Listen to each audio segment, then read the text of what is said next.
la beauté du vin, le prestige parmi l'élite. Cabral, depuis 20 ans au Québec, est fier de vous présenter cette émission.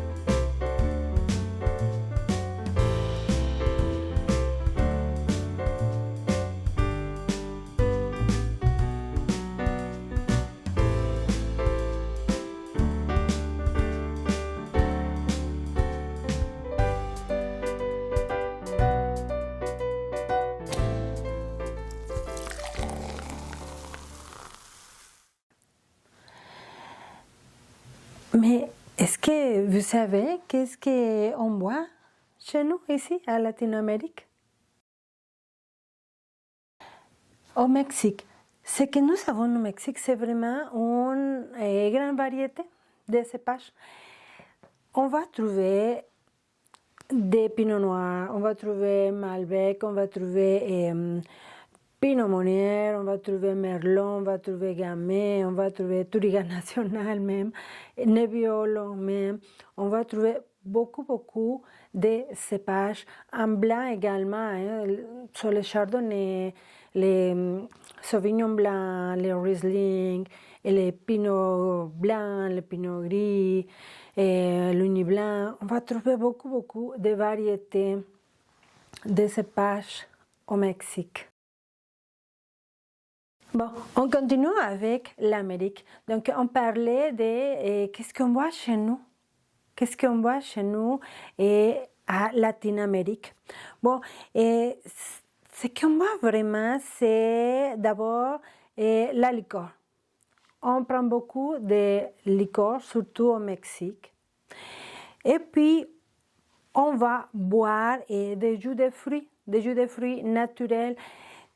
Sinon, on va la diluer avec de l'eau et puis on va ajouter un peu de sucre. Donc, en premier, c'est la liqueur, puis les jus de fruits, puis de l'eau fruitée. L'eau, la bière. On prend beaucoup de bière, mais comme la Corona, par exemple, c'est la plus populaire, non, c'est une bière mexicaine. Et là, on va prendre beaucoup de cocktails. Pourquoi? Parce que c'est la chaleur. La chaleur nous permet de boire des spiritueux, un cocktail rafraîchissant, un cocktail vraiment pour la chaleur. Là, on préfère boire les spiritueux toutes seules. Et là, jusqu'après la liqueur, après les jus de fruits, après de l'eau fruitée, après les cocktails, après les spiritueux, là, le vin.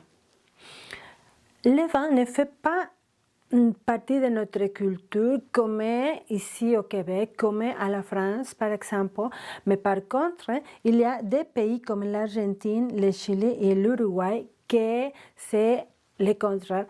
Le vin va prendre beaucoup plus de place que dans le reste de l'Amérique latine. Bon, et si on commence pour le Mexique, au Mexique, c'est qu'on boit vraiment les boissons nationales, c'est la tequila. Donc c'est un spiritueux, c'est un distillé. Donc la tequila et le mezcal, qui sont les deux boissons nationales du pays. Par contre, il existe beaucoup plus de spiritueux, de distillés ancestrales qu'on prend, qu'on boit jusqu'à jour. Les jus de fruits également, et de l'eau fruitée qu'on va boire, la bière également. Mais c'est surtout vraiment les spiritueux qu'on va prendre. Et si on va à Guatemala, que c'est le pays à côté, le pays voisin, ce que on va boire, c'est l'atole. Atole est une boisson chaude qu'on prend le soir, qu'on prend surtout l'hiver, non? Que c'est une boisson chaude à partir à base de la fécule de maïs. On le donne beaucoup au bébé, l'atole. Et c'est vraiment super bien pour bien dormir. Si on va à côté à El Salvador, ce qu'on va prendre à Salvador, c'est surtout les jus de fruits, frais, naturels, et pas concentrés, c'est vraiment concentré. Le pays, la chaleur, la température nous permet d'avoir des fruits frais. Si on passe à Honduras, également, les jus de fruits et une boisson rafraîchissante qui s'appelle horchata. La horchata, c'est une boisson rafraîchissante qu'on prend avec beaucoup de glace. C'est une boisson à base du riz blanc et de cannelle, avec un peu de sucre, avec de la glace. C'est pour tous les jours. Si on va à Nicaragua, ici, à côté, ce qu'on va prendre à Nicaragua, c'est une boisson qui s'appelle Pinolillo. Le pinolillo est une boisson à base de maïs grillé, de cacao, de l'eau et peu sucré. Pas beaucoup, mais bien pour nous autres. Si on passe à côté à Nicaragua, ce qu'on va prendre pas Nicaragua. À Nicaragua, c'est le pinolillo. Si on vient ici à Costa Rica, ce qu'on va prendre ici à Costa Rica, c'est le guaro. Le guaro est une boisson alcoolisée à base de sucre de canne. À Panama. Au Panama, ainsi qu'à Cuba, Haïti, République, Jamaïque, Puerto Rico, on va prendre surtout du rhum, el ron. Le rhum, que c'est une boisson alcoolique à base de canne de sucre, qu'on le prend beaucoup au Mexique également. Et on va le prendre surtout en cocktail. Donc, la piña colada, par exemple, le daiquiri, par exemple, et la Cuba Libre, par exemple, les Cosmopolitan, par exemple. Donc, le rhum, c'est vraiment, en plus de la tequila, en plus de mezcal, le brandy, c'est vraiment une boisson latine. Tous les latinos, on prend beaucoup de rhum. Bon. Pourquoi? Parce que la température le permet. On a la chaleur ici. Donc c'est ça, le cocktail toujours. Bon, et si on vient à Colombie, bueno, en Colombie, ce qu'on va boire surtout, c'est du jus de fruits, encore une fois, toujours naturel, toujours rafraîchissante. Et à Équador, on va prendre du jus de fruits également et la horchata. La horchata, que se come tanto à Honduras, que c'est une boisson rafraîchissante à base de riz blanc, de cannelle également et beaucoup de glace. On va prendre également, Équador, des infusions de fleurs. Nous, les Latinos, on prend beaucoup des infusions. Des infusions de fleurs, des infusions. Comme moi, par exemple, je prends beaucoup de feuilles de menthe naturelles, mais aussi des feuilles de lime. Donc, de l'arbre de lime, je prends les feuilles et je fais mes infusions, surtout si j'ai mal à la gorge. Bon, donc on continue. Donc si on va à Venezuela, en Venezuela, on va prendre beaucoup de rhum également, mais surtout ambre. Vous savez, non, le rhum est un peu foncé. et que c'est plus à base de mélasse. À Venezuela, on va avoir beaucoup de vignes, mais les raisins seront surtout des raisins destinés à la table ou destinés à faire sécher. Et on les appelle nous autres pasitas.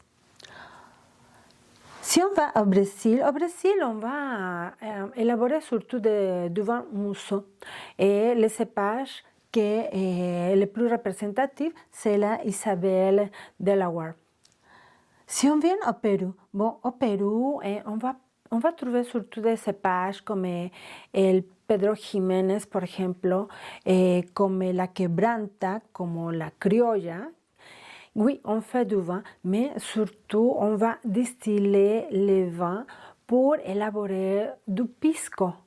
Pisco, que c'est la boisson représentative traditionnelle nationale de Pérou, ainsi comme le tequila pour le Mexique, le pisco pour le Pérou.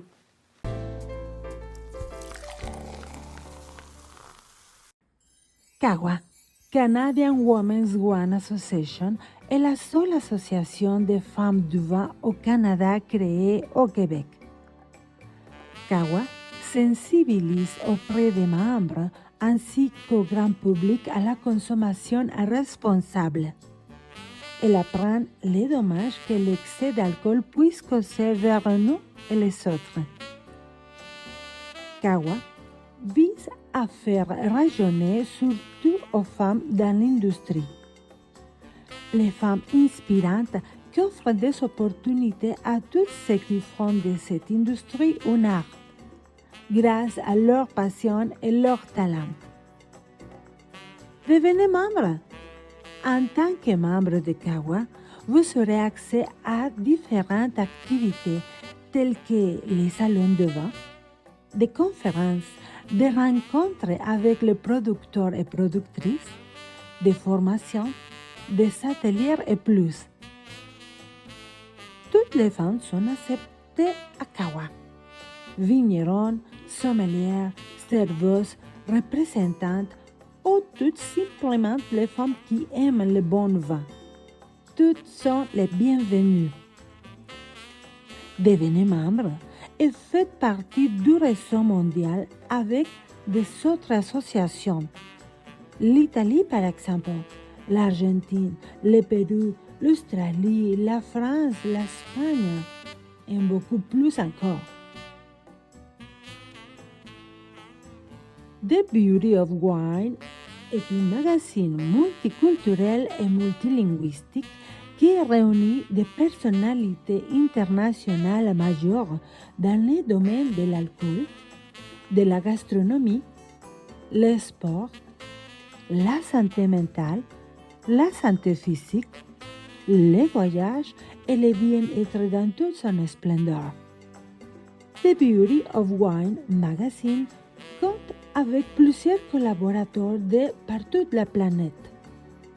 Chaque collaborateur écrit dans sa propre langue, donc vous pouvez lire bien en français, en anglais, en espagnol, en italien, en portugais, en allemand, en grec, en chinois, en roumain et même en japonais. Dans le site web thebeautyofwine.com, vous pouvez lire tous les articles dans votre propre langue. Thebeautyofwine.com compte avec les traducteurs pour plusieurs langues pour tous les articles. The Beauty of Wine Magazine. Pour trinquer, il n'y a pas de frontières, n'est-ce pas?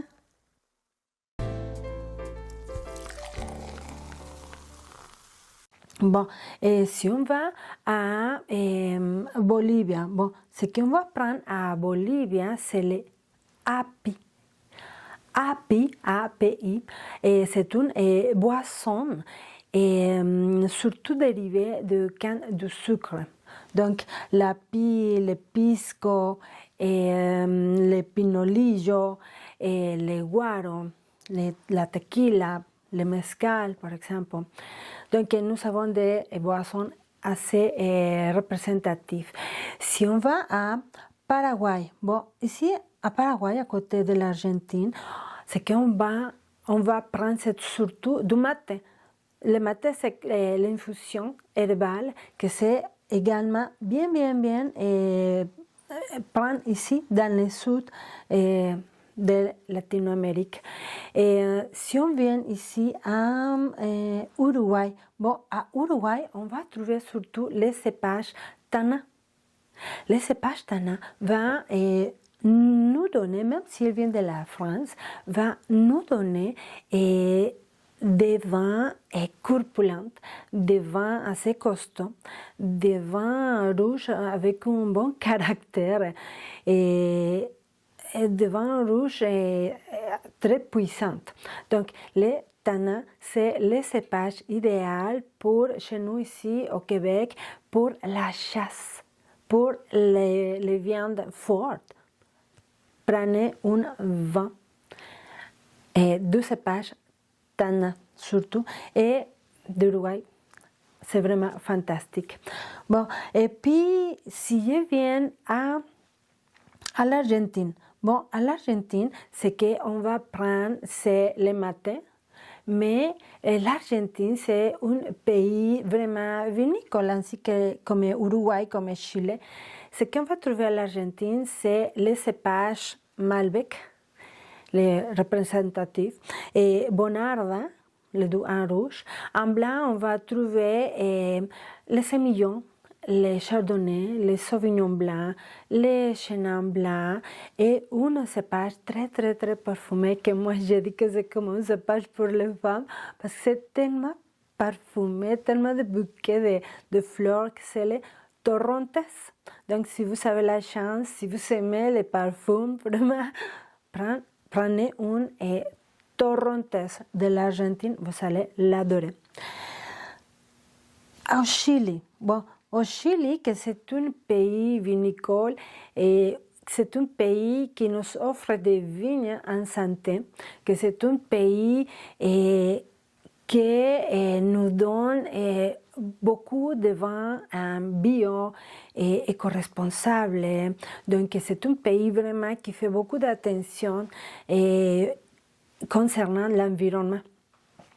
Ce qu'on va trouver au Chili comme cépage, c'est le Carmener, que c'est les cépages emblématiques du pays. On va trouver le Merlot, on va trouver le Cabernet Sauvignon, on va trouver le Pinot Noir également. Et on va trouver El País, un cépage, un des premiers cépages plantés au Chili, le Pays ou la Mission. Et en blanc, on va trouver Chardonnay, on va trouver Sauvignon blanc. Mais c'est un pays 100% de confiance. Un pays 100% bio, un pays vraiment éco-responsable, un pays qui a beaucoup de compromis vers l'environnement. Donc, en gros, ce qu'on va prendre, c'est vraiment des cocktails.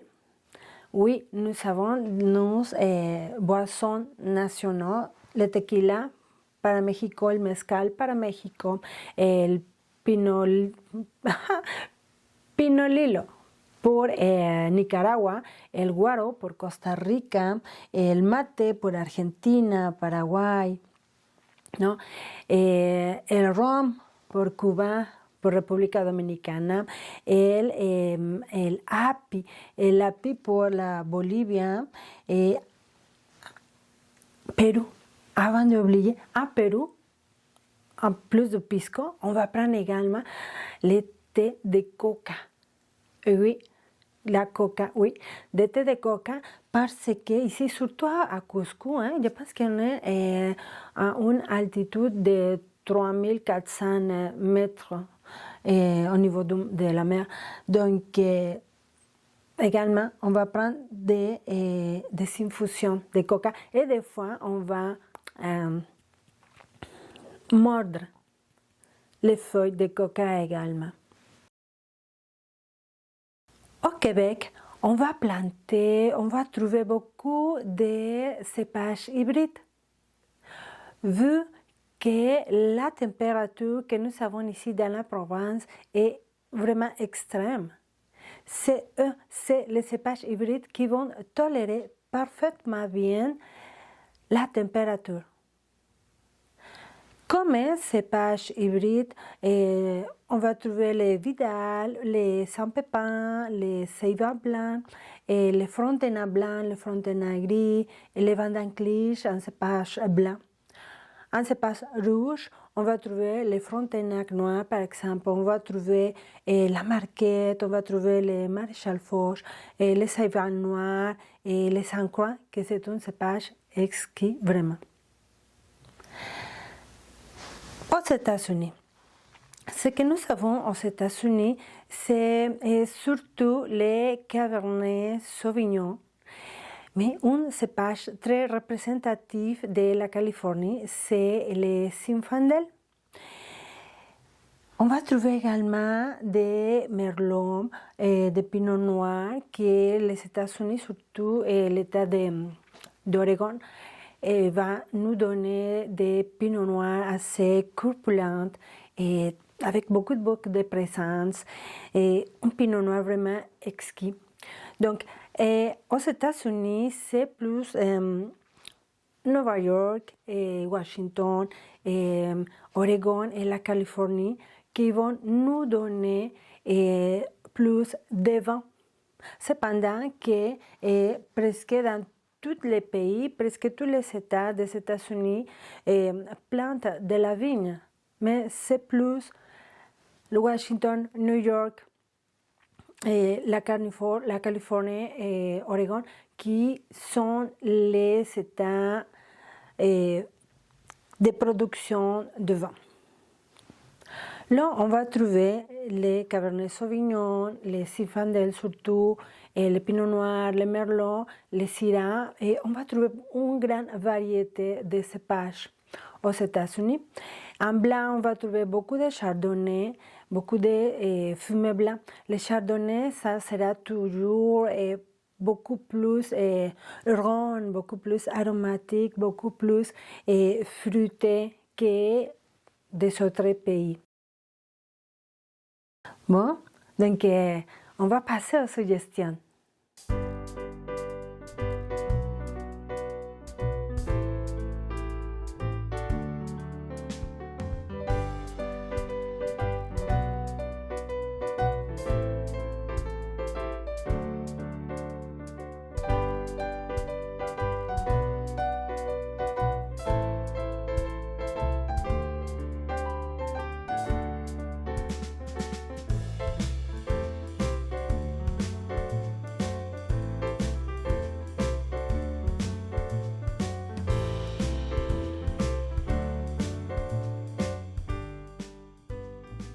Voici quelques vins que vous pouvez trouver à la SAC, également à l'aéroport.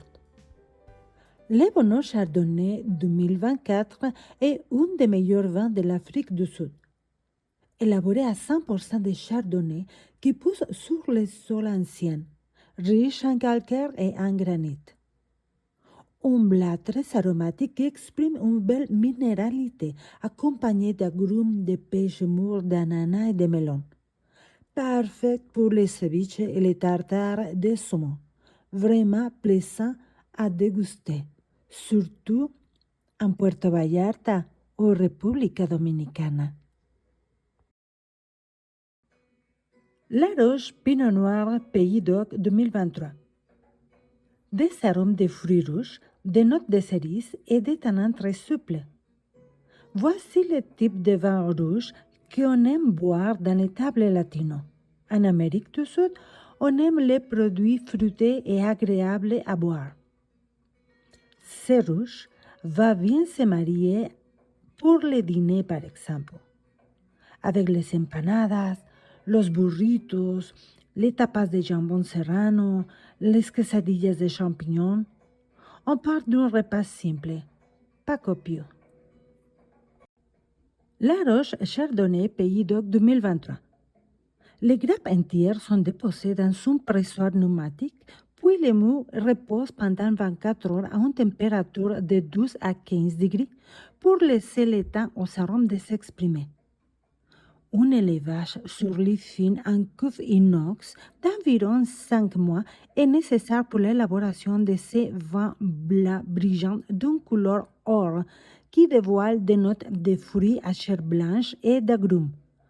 Un goût minéral, frais, droit et fruité qui finit avec une belle note saline.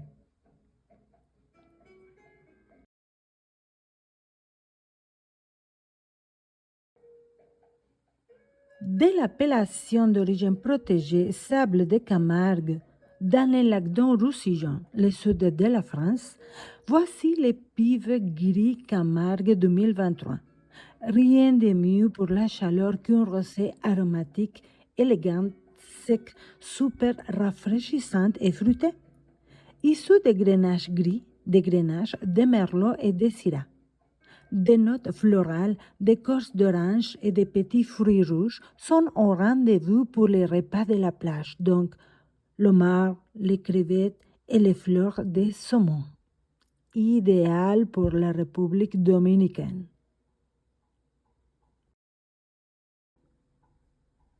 Le pif blanc sauvage Pays d'Oc 2023.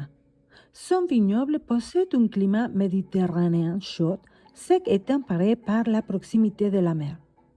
Un produit bio issu de Sauvignon blanc, de Viognier et de Roussanne. Il contient 12 degrés d'alcool et 1,6 g de sucre par litre. Un délicat et léger blanc français qui exhale des arômes d'agrumes, de pêche, de pommes jaunes. Un vin sec, frais, fruité, floral, subtil et succulent qui ira très bien avec le soleil et les salades.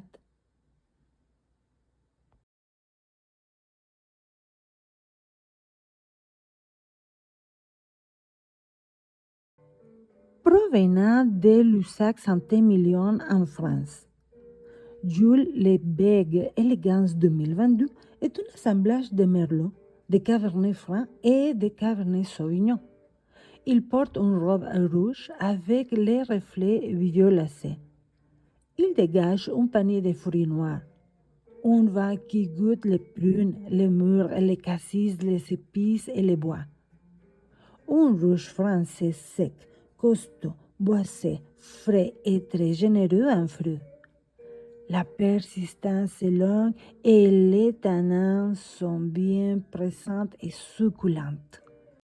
Cabral, depuis 20 ans au Québec, est fier de vous présenter cette émission.